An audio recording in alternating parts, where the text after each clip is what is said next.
Good morning, everyone. I am very happy that you have completed listening to the 4 chapters of your research.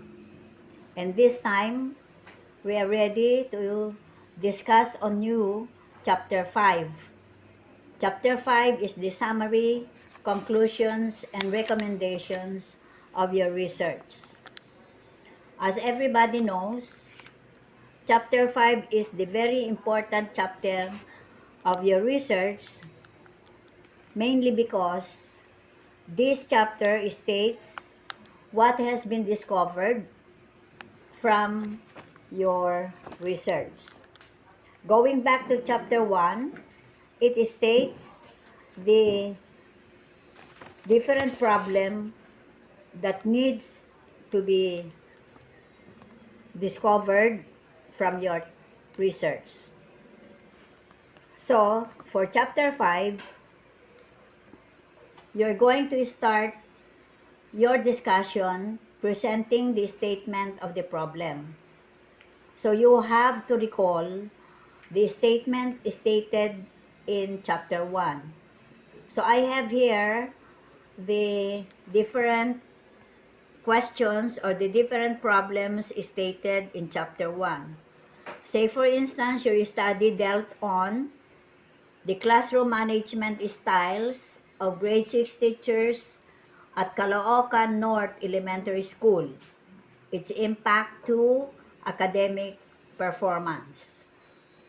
Based from what has been discussed in chapter 1, it mentions about what or how may the respondents be described with regards to age, gender, subject of specialization, length of service of teaching of the respondents. So, in presenting your answer, you have to go back to your findings of facts in your chapter 4. In your chapter 4, you have to discuss on the age as your table 1, gender as your table 2, subject of specialization as table 3, and length of service of teaching by the respondent as your table 4. Second question asks, what management styles used by the respondents in their delivery of learning? That's problem number 2. Problem number 3, how do these management styles affect the academic performance of pupils such as authoritarian style, democratic style, permissive style, and indulgent style? And then, question number 4 is, what are the best practices used by the respondents in terms of the following? 1. Cognitive development. 2. Affective development. 3. Psychomotor development. And the last question is, what techniques and strategies may be suggested to improve the classroom management style of the respondents? So based from your statement of the problem, you have to discuss now the summary of findings. As I have stated earlier, chapter 5 dealt on the summary, conclusions, and recommendations. So based from what has been stated from question 1 to question 5, you have to summarize your findings as follows. So how are you going to summarize your findings? So state your paragraph by saying, based from the data gathered, the researchers came up with a summary of findings. So you will put there as your number 1, on the profile of the respondents, you have to summarize what is the age of the respondents? So you will say, as to age, the oldest age of the respondents was 51 years old and above, while the youngest respondent was 25 to 30 years of age. So you will note that from your table 1 of your presentation of data or chapter 4, you have already answered what is the profile of the respondents as to age. Number 2, what is the gender of the respondents? So your answer is, so again, going back to your table, table 2, you are going to describe the gender of the respondent by stating the respondents are female, meaning to say majority of the respondent teachers are female. Number 3, as to area of specialization. What is the area of specialization of the respondents when they took their degree for education? So how are you going to state that? You will say, as to area of specialization, the respondents are mathematics, or they are majors in mathematics, Filipino, English, and science. Another question, what is the length of service of the respondents, or as to length of service of the respondents? So your answer is, most of them have 11 to 15 years and above as their length of experience. After discussing statement number 1, let's now proceed to statement number 2. So under statement number 2, what management style used by the respondents in their delivery of learning? So in your summary of findings, you are going to answer that by stating the following. Management styles used by the respondent. Most of the management style used by the respondent is democratic, meaning to say, the respondents in their delivery of learning to their student use the democratic way of teaching. What do you mean by democratic way? Students participated in all the activities what has been asked by the teachers in their study. Then let's proceed to statement number 2. How do these management styles affect the academic performance of pupils, such as authoritarian style, democratic style, permissive style, and indulgent style?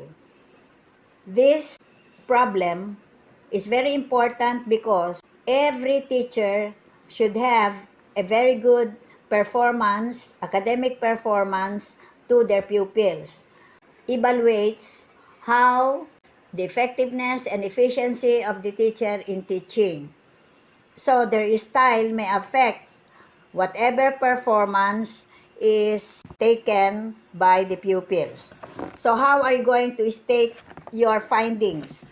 So you will say that for number 3, classroom management styles affect the academic performance of pupils at Caloocan North Elementary School. 3.1, as to authoritarian style. The first 3 ranks are the following. Few pupils provide opportunity for learning.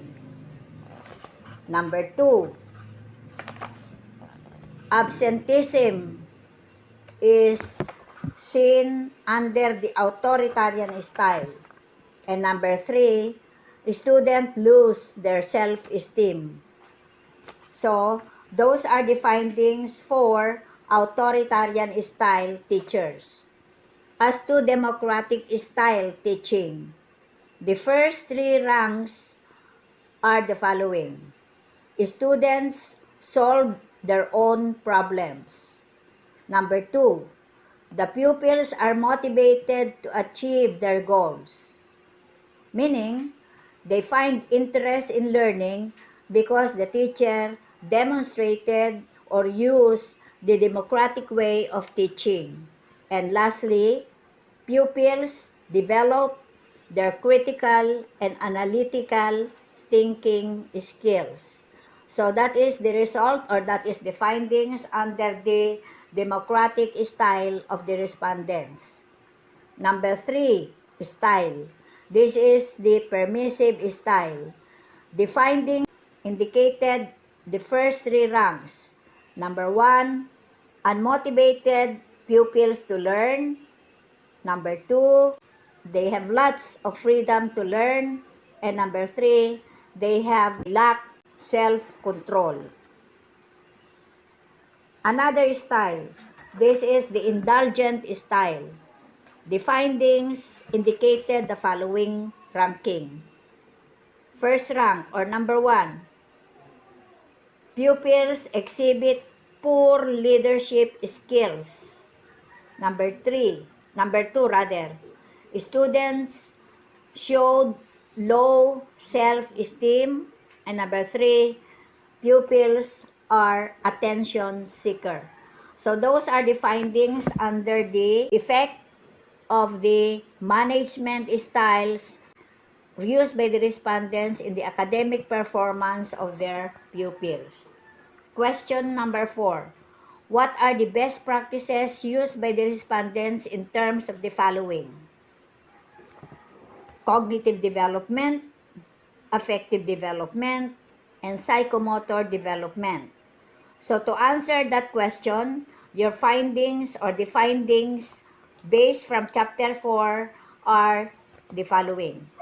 The best practices used by the respondents under cognitive development, the first 3 ranks are conduct oral recitation.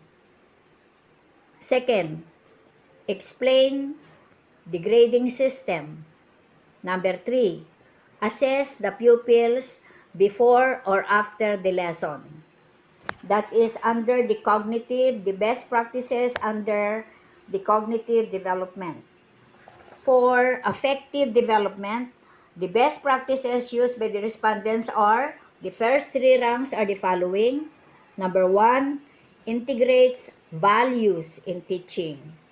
Number 2, encourage students to use courteous words or courteous acts.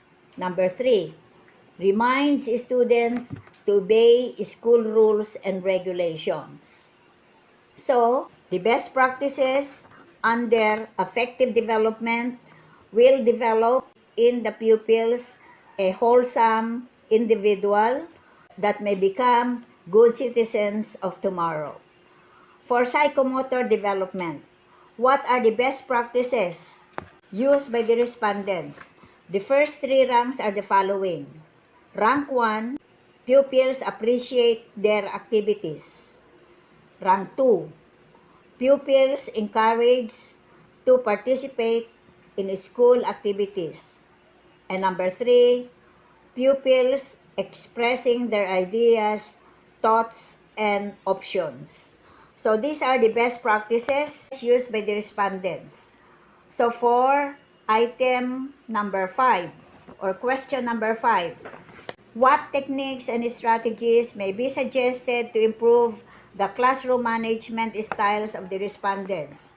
From the findings of facts, it is stated that teachers provide students with firm but fair classroom rules and consistently adhere to the consequences of breaking rules. Number 2, keep parents informed, because parents are very important in the education of their children.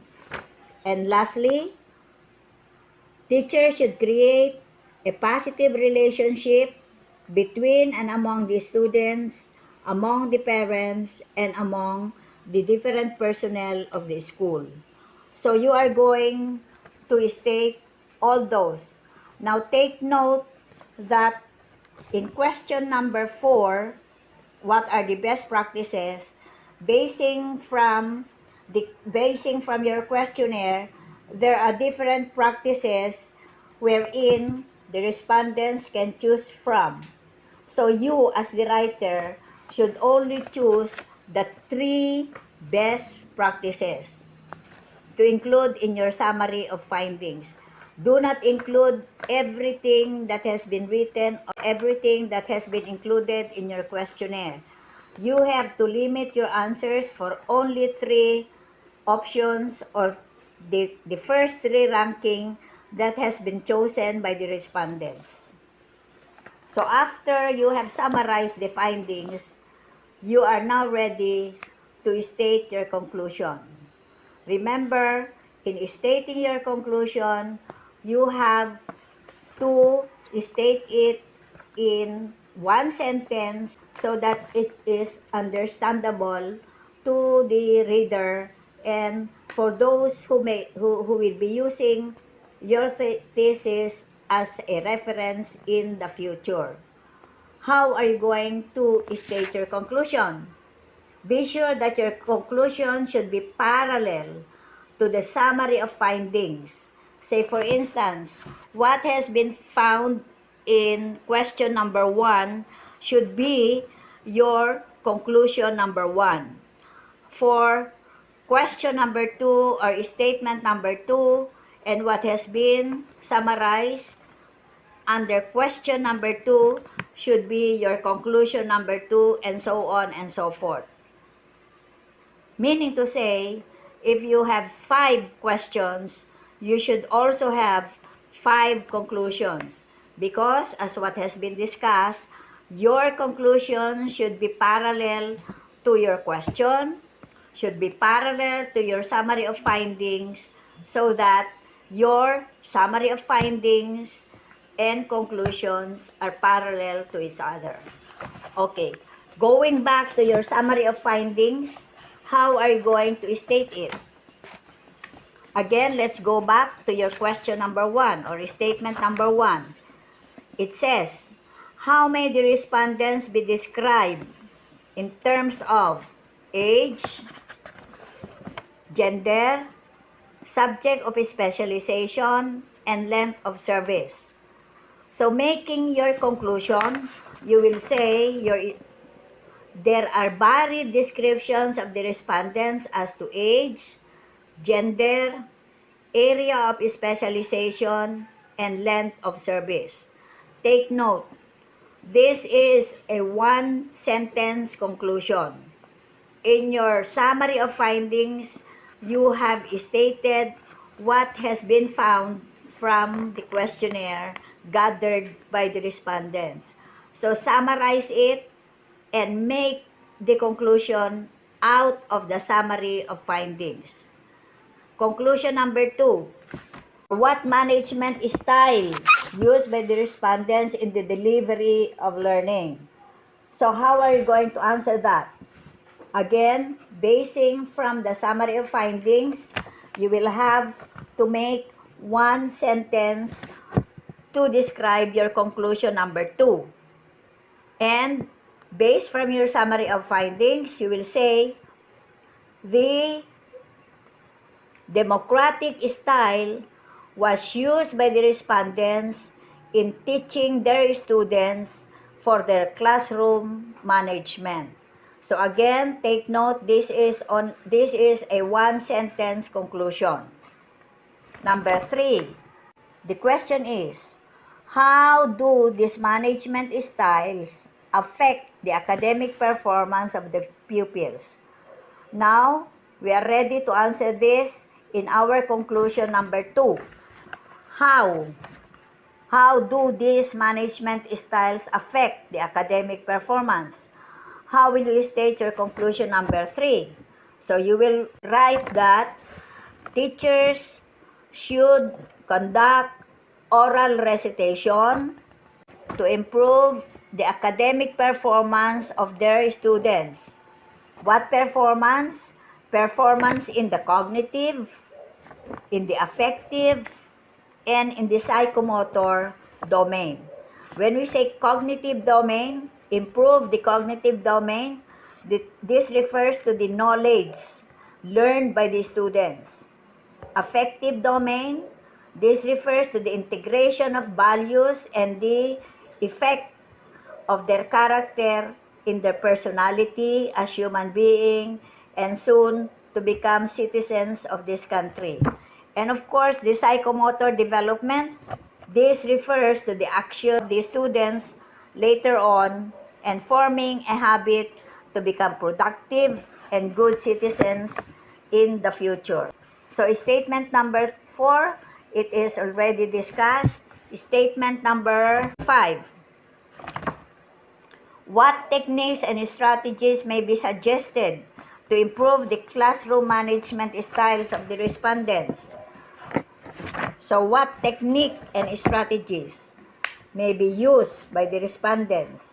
So again, basing from the summary of findings, the democratic style has been suggested as the most effective way of teaching classroom management by the respondents. Also, you can say there are techniques and strategies suggested. What are these strategies? Strategies such as keeping parents informed, provide positive reinforcement among students, and provide firm but fair classroom rules and consistently adhere to the whatever consequence in breaking such rules. So, basing from the statement of the problem, so you will also have 5 conclusions to answer the statement of the problems. The next part of chapter 5, the very important part of chapter 5 is the recommendation. The recommendation is a part of the thesis wherein what has been found as a need to improve the educational system, then the recommendation serves as the part of the thesis to improve what has been found as needing improvement. So, the recommendation, if you have 5 conclusions, you can have 5 or more of the recommendation. And for this particular study on the classroom management style, the recommendations are the following. Now, how are you going to state your recommendation? Again, begin your recommendation by stating, based from the summary of findings and conclusions drawn, the following are hereby recommended. Number 1, younger and more male are in demand for hiring positions in the division. As you will note, it has been found that there are more female than male. So, that is what is the need? The need to hire more male. And what is the age of male? Younger male. Because they are in demand to help in the classroom academic performance of the division. Next, recommendation. Teachers should use democratic style rather than authoritarian style, permissive style, and indulgent style, because the democratic style is the most effective classroom management style that will produce better and improve academic performance of the students. Number 3, teachers should conduct more oral recitation for cognitive development and integrate values for affective domain. This is very important. Although the cognitive is important in the educational system, but the integration of values is needed for the time. Why? You will note that nowadays there are youth offenders. So to minimize youth offender, teachers should integrate values and consider character building in their lesson. For every lesson, there should be an integration of values to improve the character building attitude of the Filipinos. Number 4, recommendation. Teachers should attend seminar, workshop related to classroom management and appreciate pupils' creativity for psychomotor development and innovate new techniques and strategies to improve the academic performance of students for administrators to follow. Next, administrators should also encourage teachers to use democratic style in teaching and encourage teachers to be friendly to their students or to build harmonious relationship not only to their students but also to parents and to school personnel as well. Another recommendation which has been found in this study is that parents should guide and follow the positive, improved behavior of their children. Also, parents should attend the mandatory Parents Values Formation Program conducted by the schools and community. And lastly, a similar study should be conducted to verify the results of this research. So you will note that Chapter 5 is included in the abstract of your research. So most researchers, writers, and future researchers read mostly on the abstract of the research. Why? Because the abstract serves as a summary of the entire research. So for that, I know that you have learned already how to formulate your Chapter 5. Again, which I mentioned earlier, the most important part of the research, because although this part has only few pages, but you have already gauged the entire content of your research. So for that, I congratulate you for listening very well and congratulate you that sooner or later you will be able to successfully pass your oral examination or your final examination. And in behalf of this school, in behalf of your teachers, and also the school administrators, we are looking forward that you will be receiving your diploma and soon to become future professionals of whatever degree that you have enrolled in. Again, thank you so much. Thank you for listening and God bless you all. Mabuhay!